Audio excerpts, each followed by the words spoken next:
Hello, good day.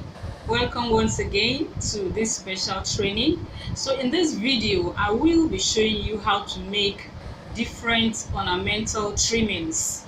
Ornamental trimmings are decorative items we use to garnish our soft furnishing interior work. You can use it to decorate your curtains, you can use it on your valances, you can even use them with your tiebacks. And we have a number of them to look at in this video. So we will be starting right off with rosettes.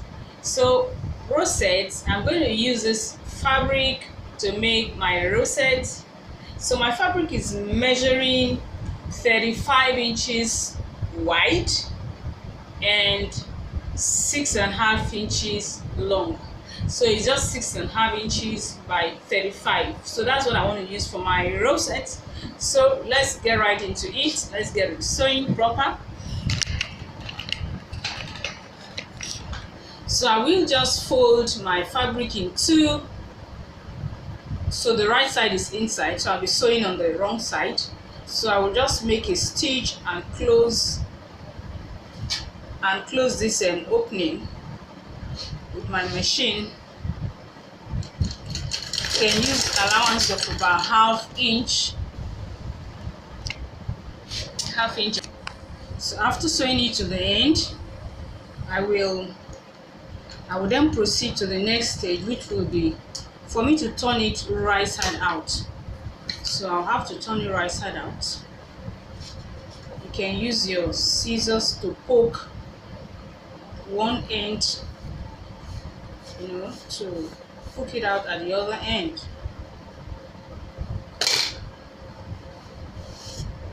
After that, I will be making a channel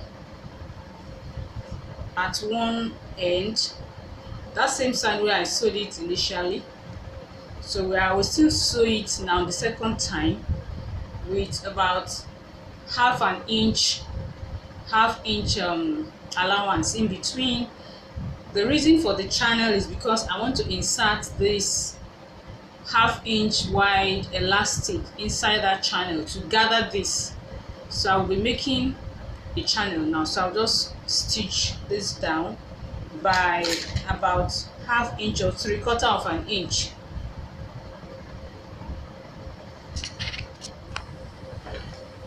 Alright, so after that, the next thing will be to thread in my elastic.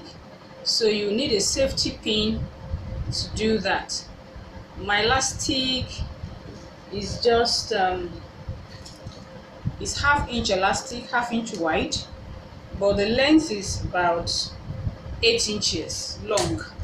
Though I will still need to cut off the excess later, but for now, so I'll be threading the elastic inside the channel we just created. So make sure you hold the other end of the elastic so that it doesn't go inside. So when you finish threading it, bring it to the other side, and we're going to tie this. We're going to tie the elastic and make it as tight as you can so as to close the hole in the middle. We don't really need that hole. Okay, so then I'll be cutting off the excess elastic. So next I have to join the two ends, these two rough ends. I have to join it very neatly to make the rosette look continuous and to hide these rough edges. So I will have to turn it in first time, turn it in second time, and stitch it down.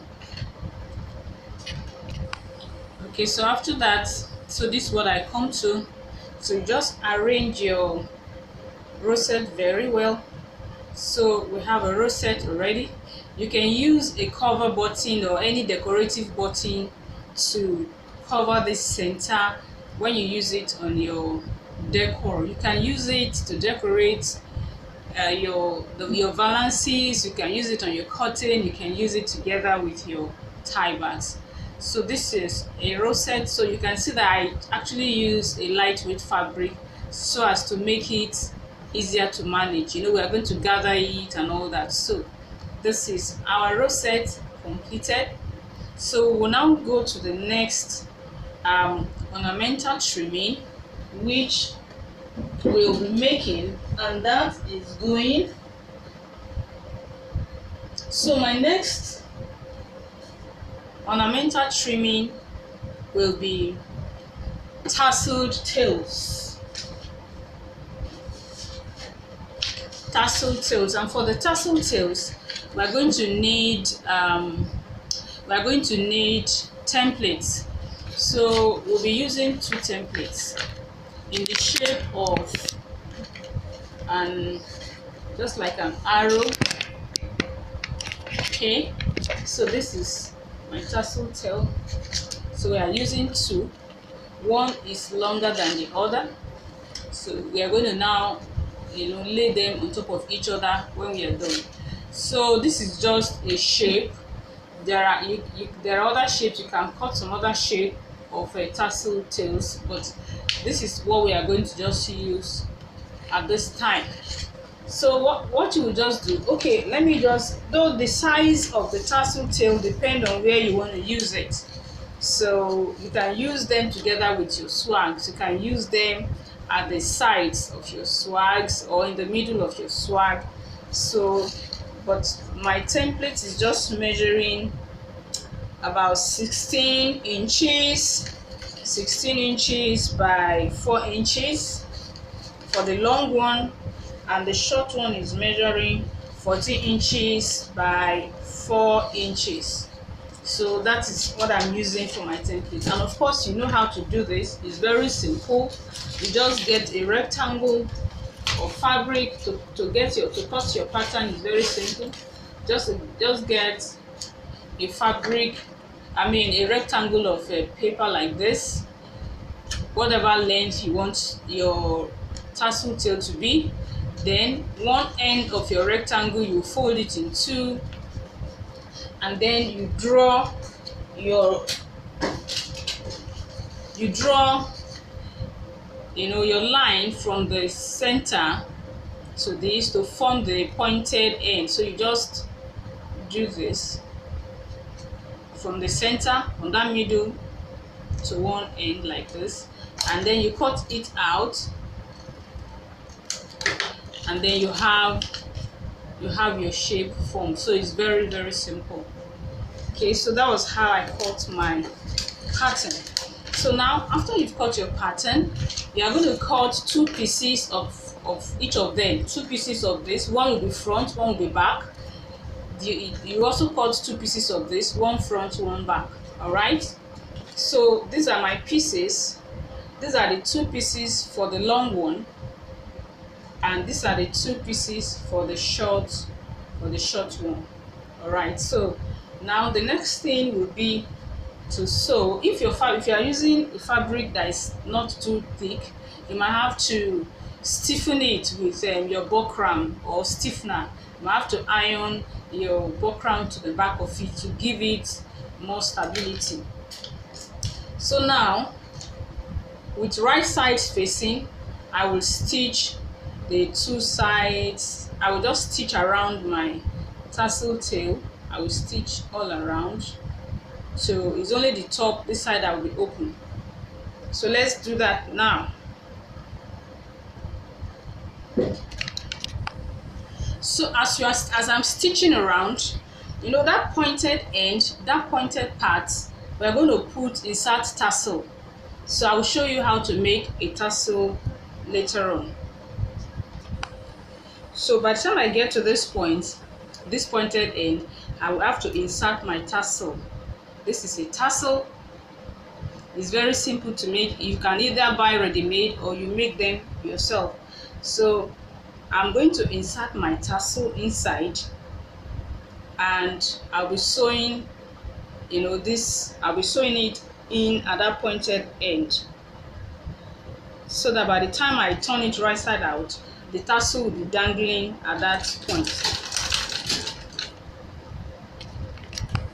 Okay, so I've sewn around. So I'll have to just turn it right side out now. So this is it after turning it right side out. So what we have to do now is to finish it off by, I'll have to turn the a portion of the top. I will turn part of it in, maybe like 1 inch in, and then I will top stitch to finish, and then I'll do the same to the second one that is shorter than this.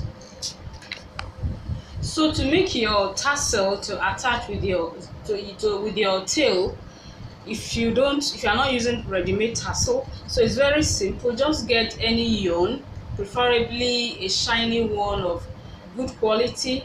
So you just get shiny yarn, like you can see this one is better.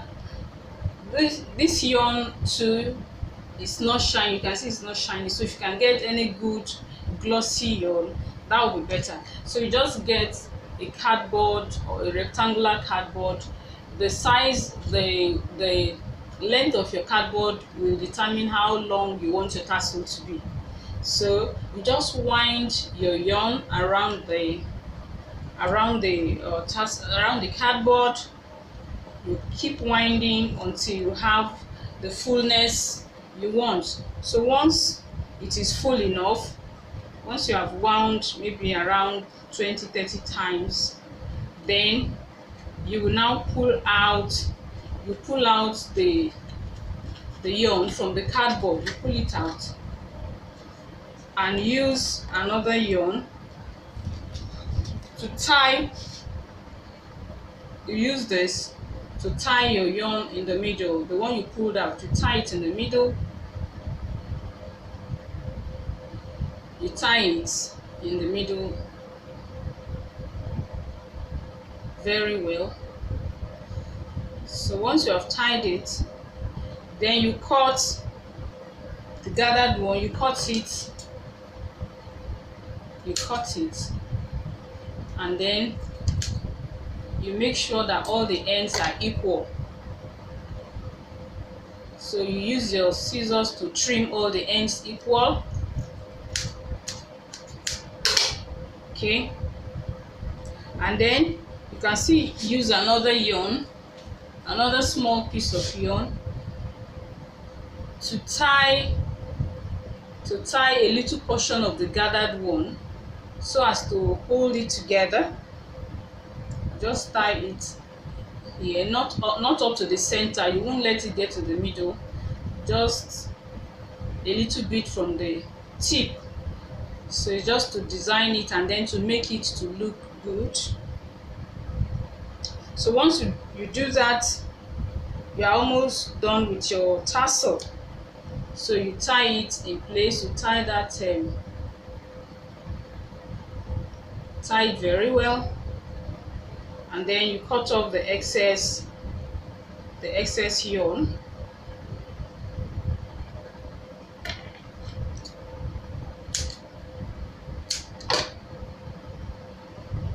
So this one now at the top, you can weave this one, the one you used to tie it to hold it. You can weave this so that it stays together. So you already have your tassel, so you can go ahead and use it with your project. So that's how to make your tassel. So let me just complete the tassel tail so that we go to the next trimming.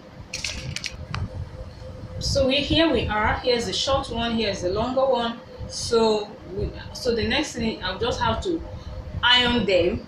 Of course, you have to iron them so that the shape will come out very well and they will lie flat. And then we place the short one on top of the long one, and we stitch them together at the top, so the two of them will now become one. And you can see that the short one is, is in front of the shorter one. I mean, the shorter one in front of the longer one, and it's forming a kind of layer. So by the time you iron everything, you will see the beauty. So you just use it together like this. to get with your decor. Normally we use them with swags, but you can use them in any other form you want. So here is our tasseled tail. So we'll move on to the next. Now our next ornamental trimming is called trumpet. So we are going to use template for our trumpet also. We are going to cut a template. We are going to cut the template. So this is our trumpet. You can see what it looks like. So the front part has this is this convex or concave. Then the other side has, you know, the opposite side. So that's how it's going to be. One will be convex shape. The other one will be concave. Okay. So this is our trumpet. So now this is about 22 inches long. The back side that is longer is about 22 inches, and then the front side that is shorter is about 19 inches, and my width is just about 4 inches in width. Although the length of your trumpet will also depend on where you want to use it, so you can vary the length as is required. Now to get your template, we're going to start with two rectangles. So now you're going to fold. The only difference will be the shape of the end. One will be concave, the other one will be convex. So you fold the first one, and then you draw your shape. So you draw the convex shape on it. Oh, sorry. You see my mistake. So it shouldn't go like that. It should come from this folded center. This is the center. This is the middle. It's folded. It should come like this. So let me use the other side. So it's going to come like this from the center to the open edge. Okay. So I will now cut it out.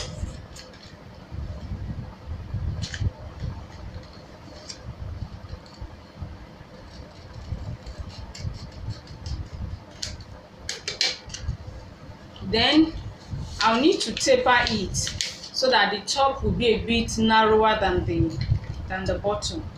So I'll just do this.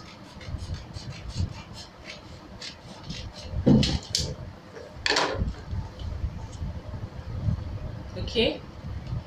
So by the time I open out, this is what I have. So this is one side. This is the back side. Then I will do the front side also. So the front side will just be the opposite. So instead of shaping it like this, like we did for the first one, we are going to be shaping it like this. From the edge now, not from the center, from the open edges, we're going to shape it like this.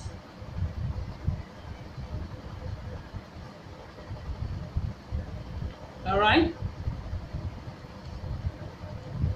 So you now cut it out again.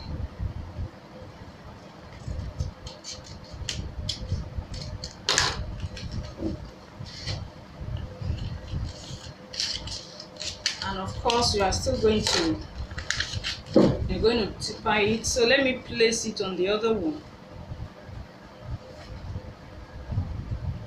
And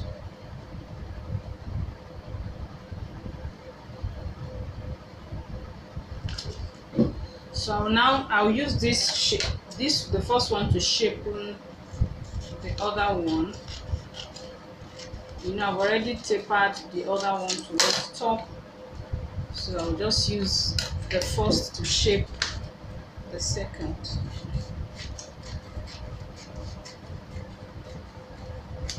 All right, so that's our trumpet. So so that's how you're going to cut your pattern, your template. So once you have your template cut, we are now going to transfer this to the fabric. So you're going to cut two. You are going to cut. So to make our trumpet, we will be cutting two. I'll be cutting this front from. I'll be cutting one piece from the front, from the main face fabric, and one piece from the lining. We're actually using two fabrics to make the trumpet. One will be the face fabric, one will be the lining. So I'll cut one from the face fabric, one from the lining for the front piece, one for the from the face fabric, one for the lining from the back piece. All right, so now here is what I have here. This is my face fabric. I'm using this red fabric. So this is what I have: one front, one back, one front, one back. All right, so now I'll be stitching the lining pieces together, right side facing, and also stitching the face fabric pieces together, right side facing. So let's do that. So I will just stitch the two long sides. I will leave the bottom open and the top open. So let's do that now. So here we are. So I've stitched the two of them together. So the next thing now, I'll be turning this lining, the lining part of it, I will turn it right side out. Okay, so after turning it right side out, I will now insert it inside of the main one, the one with the face fabric. I will insert it inside to the very, I'll bring it to the top here. All right, so I've inserted it inside. You insert it inside the main one, and then you make sure they align. They are lined, so it's already at the top here. So you arrange it so that it's lying exactly in the same position as the one at the back, so it shouldn't be twisted. Now the next thing will be to I'm going to sew the two together around, but before I do that, I want to fringe it. I want to add fringe. So this round bottom, you can see we have a round opening here, so I'm going to insert my fringe in between the two. I will sandwich it in between the two of them, so that, see, so I will arrange my fringe around and sew it in between the two pieces. So the fringe is going to be in between, and I'll sew everything around. So you can see that as I'm sewing, I'm not going to close up the opening, so you just make sure you just sew around the edges only. I hope you see what I'm doing.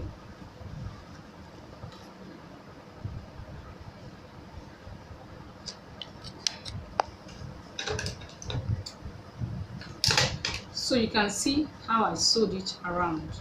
That I sewed it, around like this. See? So this opening is not closed. This opening is still there. So don't go and close up your opening like this. So you are going to sew around like this. And then when we are done, so the next thing is we're going to now turn it right side out, because everything now is on the wrong side. So we're going to turn it right side out. Let me see the best way to do that. Maybe I should just do it like this. Let me see.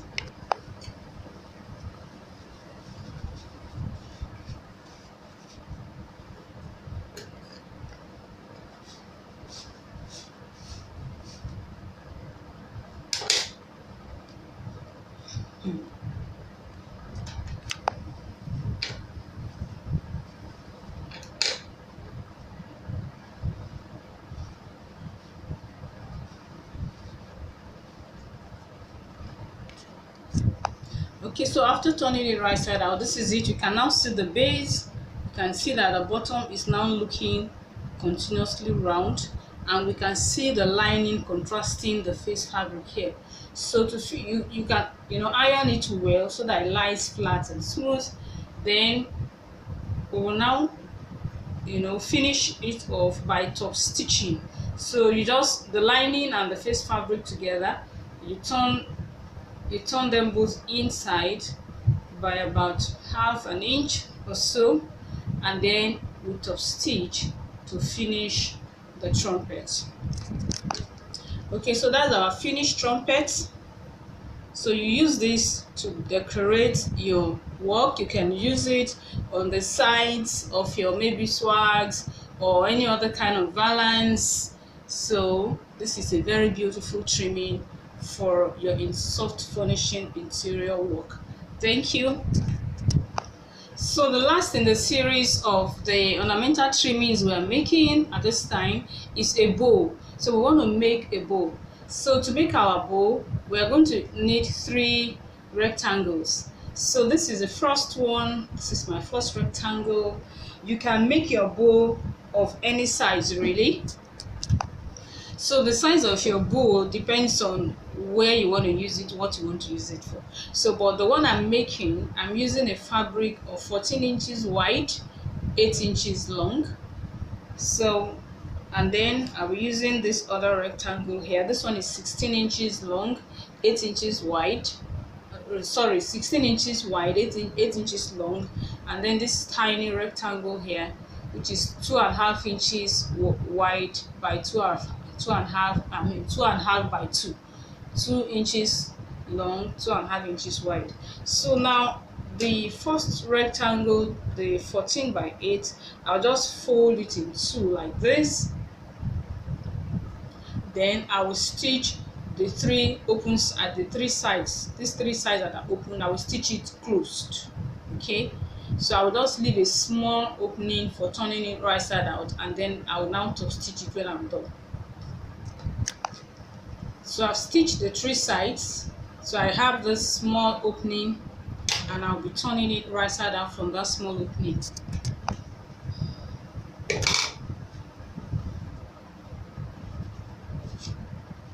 So have this. So I'll keep this aside and come to the second rectangle, the 16 by 8. So I just fold it in 2 like this because I'm going to shape it. So I'm going to use the second rectangle to form the tail of the bow.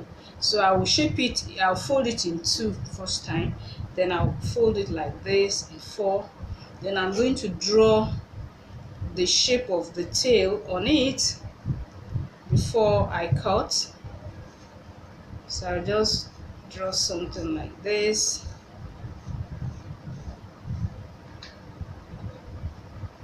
You can see the shape. So then I will be cutting it out.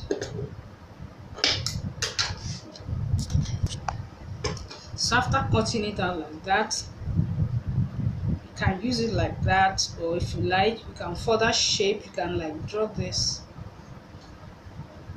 and then cut it out just to make your tail beautiful.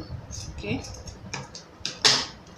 so this is what I have formed. So this is the shape that has now been formed.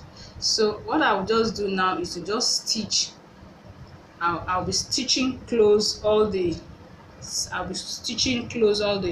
sides. I'll just leave a little space and turn it right side out. So after turning it out, this is what I have. Okay, the shape. That's the shape of my tail. So I'll keep this one to a side, and then I'll grab the this tiny one, the 2.5 by 2. So for that also, I will fold it, together like this, and then sew it on just this one side. So after sewing it, I'll be turning it right side out.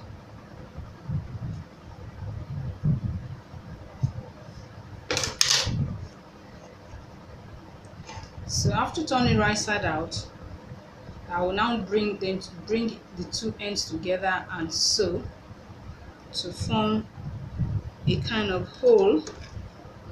So I just sew it together, and that is it. So we trim off all the threads. So I'll now turn it right side out.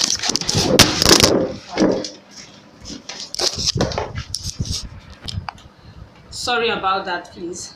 So after turning it right side out, so the next thing is to assemble everything now. So all the parts of our bow is complete. So we begin with the rectangle.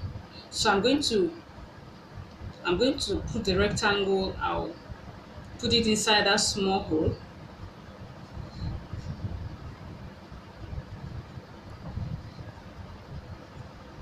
Okay. So after tucking it inside the hole, you bring it to the middle and arrange your bow very well. So you can see it has already formed our bow. So next, I'm going to also still thrust the tail inside of that hole.